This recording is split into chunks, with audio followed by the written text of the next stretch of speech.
चला बाबू, ये फॉर्मूला ये आजमा रहे हैं।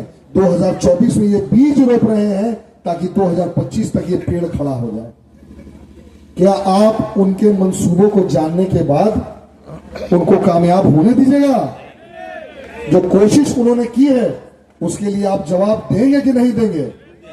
जवाब आपको देना होगा, क्योंकि ये जवाब हल्का अगर जवाब रहेगा तो 2025 के बाद जो सब बढ़ जाएंगे। एक छोटा सा उदाहरण, पीके कौन जात से आते हैं?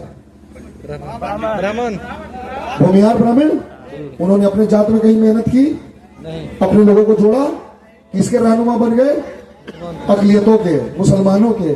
उनको हक अधिकार की बात करने लगे। और उसके बाद 2 अक्टूबर के दिन जब देश में ड्राई डे होता है, उस दिन बैठा के मुसलमानों को पूरे इर्द गिर्द कहते हैं कि हम 10 मिनट में दारू चालू कर देंगे। आपके यहाँ हराम ना है तो अगर मतलब मियाँ जी के दारू पिलावे की तैयारी करा रहा है, धर्म भटकावे की तैयारी कर रहा है। क्या कहना चाहता है? क्या आधार है? ये इनकी ए टीम, बी टीम, सी टीम, डी टीम सब लग गई, क्योंकि 2024 में सिर्फ और सिर्फ बीज रोपना है। आप इस बात को समझ लीजिए कि 2024 क्यों इंपॉर्टेंट है। जैसा कि शाहीन साहब ने कहा कि ये 2024 जो है वो आने वाला वक्त तय करेगा। आपको MIM जो है वो 4 गो कैंडिडेट लाता है और चारों में से 3 गो को बैठा के 1 गो को देता है। तो इसमें क्या हुआ? 4 फांट यहां पे अपने व्यक्ति हो गए। उसके बाद पीके साहब क्या करते हैं? 4 कैंडिडेट बनाते हैं, एक एक करके 3 को बैठाते हैं और फिर 1 को खड़ा कर देते हैं। यहां पे 4 मंतव्य हो गया, यानी कि कई फांट में ये बनाए। आपका ये मुट्ठी जो M और Y का है ये मजबूत है। ये बंद मुट्ठी लाख की और खुल गई तो खाक की। इसमें कोई भीग भी दे सकता है, कोई थूक के भी जा सकता है। लेकिन ये मुट्ठी में एक अंतर क्या है? ये बांट देना चाहते हैं। ये बांटने की शुरुआत यहां 2024 से यहां होगी। यहां पे फांट कम है और 2025 तक ये फांट बड़ा हो जाएगा।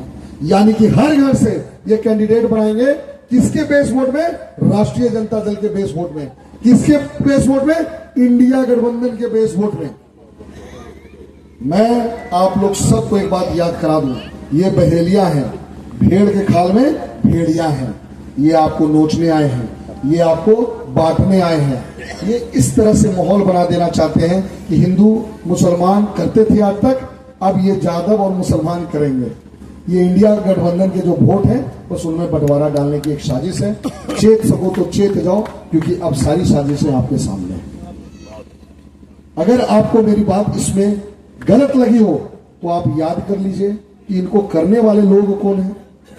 भाजपा का बी टीम, सी टीम, जेडीयू, जिन्होंने अभी गार्जियन में बताया ना कि 3 तलाक के मुद्दे पे जेडीयू का मंतव्य क्या है।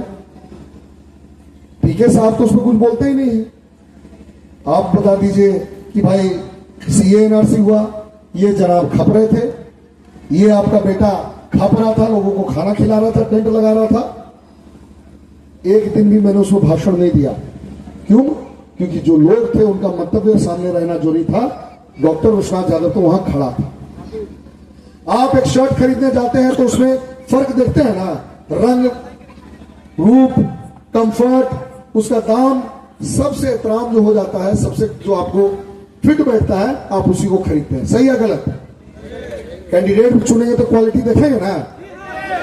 मेरा नाम क्या है? डॉक्टर विश्वनाथ यादव।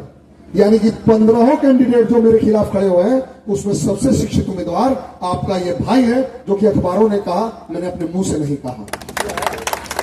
जितने कैंडिडेट है, जितना उन्होंने शिक्षा पाया है, उनसे 4 गुना शिक्षा मेरी है। और आज तक बेला के विकास के लिए ही आगे सोचते रहे हैं। इसीलिए हमारा व्यू जो है वो आपको पता है कि हम दूरदर्शी। आपके यहां तीसरा एक भी केस मुकदमा नहीं है, नीट एंड क्लीन आदमी है। कोई विवाद, कोई पछड़ा, कोई लफड़ा नहीं है।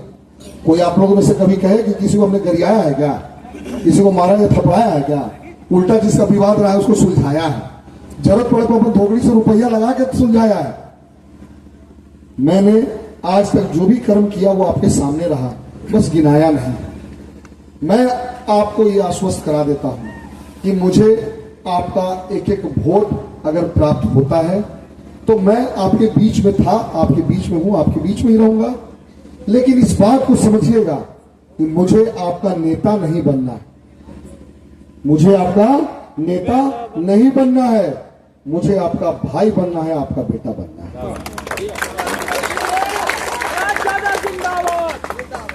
मुझे सिर्फ और सिर्फ एक मौका चाहिए, एक सहयोग चाहिए, और वो अपने लिए नहीं चाहिए। मैं अपने राष्ट्रीय जनता दल के हर कैडर कार्यकर्ता, वोटर सपोर्टर जो हैं, इंडिया महागठबंधन के जितने हमारे लोग हैं, जो ये आरएसएस भाजपा उनकी टीम को रोकने में लगे हैं, उसको थोड़ा सा और एक धक्का देने के लिए, एक मजबूत हाथ बटाने के लिए बस एक मौका चाहते हैं। क्या ये मौका मुझे मिलेगा? मिलेगा। मेरा एक हथियार है, उसमें आपको थोड़ा सा पावर भरे देना पड़ेगा, भरिएगा। वो हथियार को राइफल बंदूक डंडा नहीं है, ये मेरा कलम है। बस इसमें आपको आशीर्वाद भरना होगा, अपनी ताकत भरना होगा, ताकि इसके उपयोग से आपके आने वाली पीढ़ियों का मैं भविष्य बदल सकूं, आपके विकास जो है उसको धरातल पर उतार सकूं। और हमारे पिता की घोषणा को सुने हैं, उन्होंने कहा कि हिम्मत है तो एक बार बफ का जो बिल है हमारे सामने से गुजार देना। सुरेंद्र यादव उस बिल को फिर पकड़ के फाड़ ना दिया तो फिर सुरेंद्र यादव का नाम नहीं आया। आज दूसरी पार्टी के लोग अगर जीतेंगे तो वो जाके किसके सपोर्ट में खड़े रहेंगे और किस बिल पे साइन करेंगे। और आपका ये भाई, आपका ये बेटा जब बूथ सदन में खड़ा रहेगा तो वो आज इस बफ के खिलाफ में उसका साइन होगा, सपोर्ट में थोड़ी उसका साइन होगा। मैं आपसे पूछता